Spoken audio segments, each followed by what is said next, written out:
There's been some criticism over the years about this episode, The Twilight Zone, not because it was well put together, but director John Brame could have added a little bit more influence and context to Rod Serling's script, but it works because Nehemiah Persoff, as a doomed Captain Carl Lanzer in the episode, is nothing but luminescent, or what do you call directly involved in the part.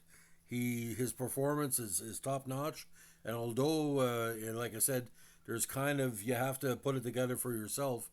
What it does provide in a half hour episodes was tremendous. Now this is Judgment Night, the 10th episode of the Twilight Zone in season one, and it looks at the basically haunted ship motif that was big in English literature in the 19th and 20th century. And this one, a passenger aboard a British cargo liner how has no memory of how he came aboard, is tormented by unexpected clues to his true identity, and sense that the ship is headed towards impending doom. Now, Serling's narration went like this: her name is the SS Queen of Glasgow. Her registry British. Gross tonnage 5,000. Age indeterminate. At this moment, she's one day out of Liverpool. Her destination New York. Duly recorded on the ship's log is the sailing time, course to destination, weather conditions, temperature, longitude, and latitude, but what is never recorded in the log is the fear that it washes over a deck like fog and ocean spray. Fear like the throbbing strokes of engine pistons, each like a heartbeat, parceling out every fore into breathless minutes of watching, waiting, and dreading. Now, for the year is 1942, which was one of the worst year for the merchant marine attacks by the German U-boats in history, and this particular ship has lost its convoy.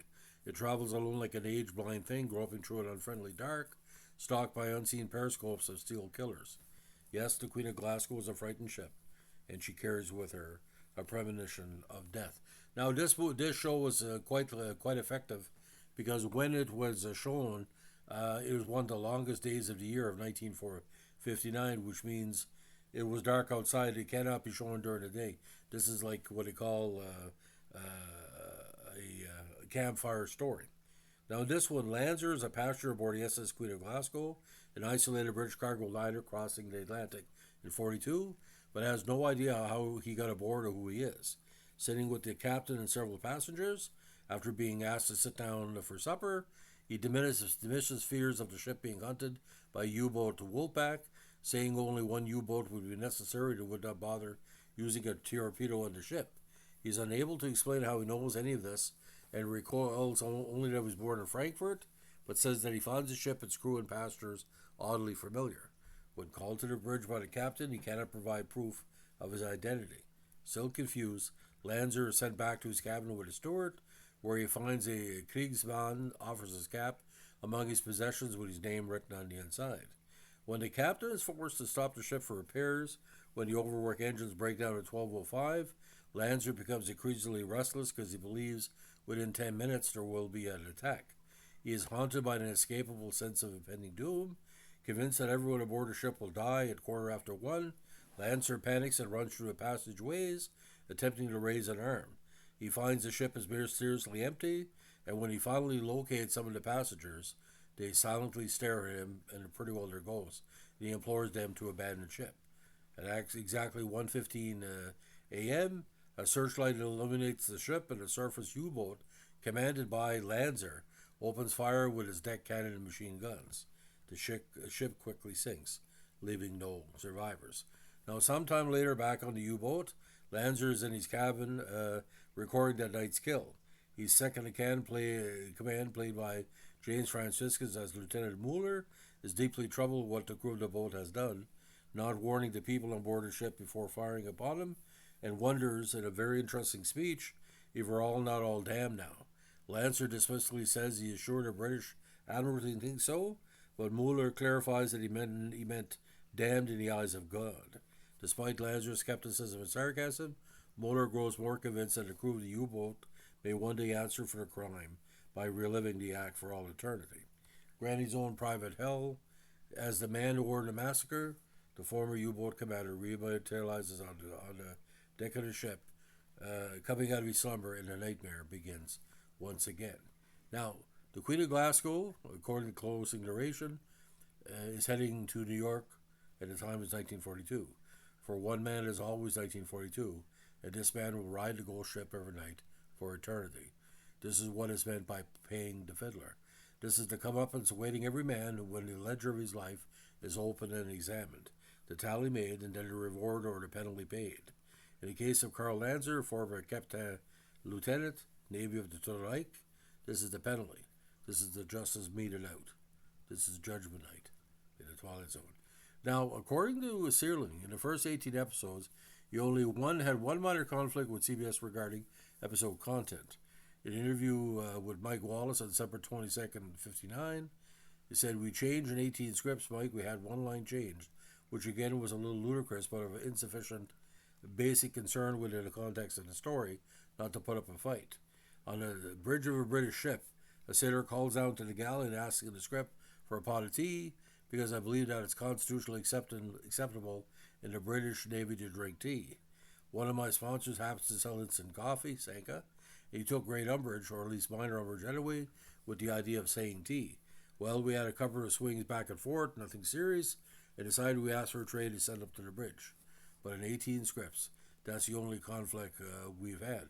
And ironically, I don't see many scenes with anybody smoking, because some of the early Twilight Zone episodes, the main characters are enjoying a little fag, as we say. Now, the episode was adapted in a short story by Walter B. Gibson for the 63 collection, Rod Serling's Twilight Zone. You can still find it. It's out of print, but there's still copies around someplace.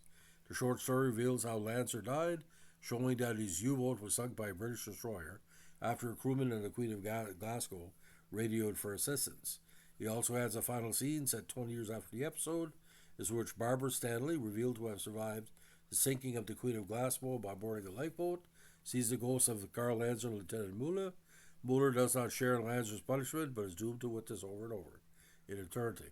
Now, what was from a historical standpoint, Nehemiah Persoff, again, one of the best character actors of all time. When I was a kid, all the major episodes he was in, he really, really stood out as a very, very important presenter of the method concept. Now, originally from Jerusalem, which was then part of Palestine, he was considered at one point the greatest Jewish actor of his generation because of all the major roles he did. Now, one thing about this episode as well, it's a literally young Patrick McNee of Avengers fame that plays the first officer who gives him key information. And although he's beautiful as all get out, and a very, very stunning young actor, James Franciscus, plays the number 2 Lieutenant Muller. And although it's kind of a wooden performance, it's kind of jarring. It could have been better with Robert Redford, but Robert Redford was not considered for this role. Now, season 1 was pretty well. I don't know what you would tell. It was mostly ghost stories. There wasn't much comedic, or there wasn't much anything but a shock. This would be good for like a Carlton Comics or a DC Comics horror magazine, like The Many Ghosts of Dr. Graves or Ghosts or Tales of the Unexpected. It's really effective, and it comes across like as a British style version, like an Alfred Hitchcock type show. Now, the only problem I have with the episode, again, the editing is slightly choppy. When I say choppy, kind of ironic, on the scenes, it just seemed either some scenes were cut back or some scenes were cut out. I'd like to see this reissued as a 1 hour episode maybe for season 4, and I think it'd be more effective. This would have fit better for season 4.